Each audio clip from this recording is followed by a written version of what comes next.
क्षीर पीवन हेतु गयो सिंधु के किनारे। सिंधु बीच बसत ग्राह, सिंधु बीच बसत ग्राह।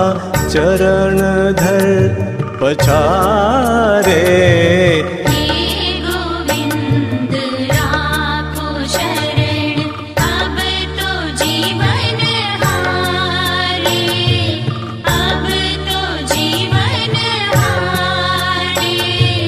हे गोविंद आको शरण।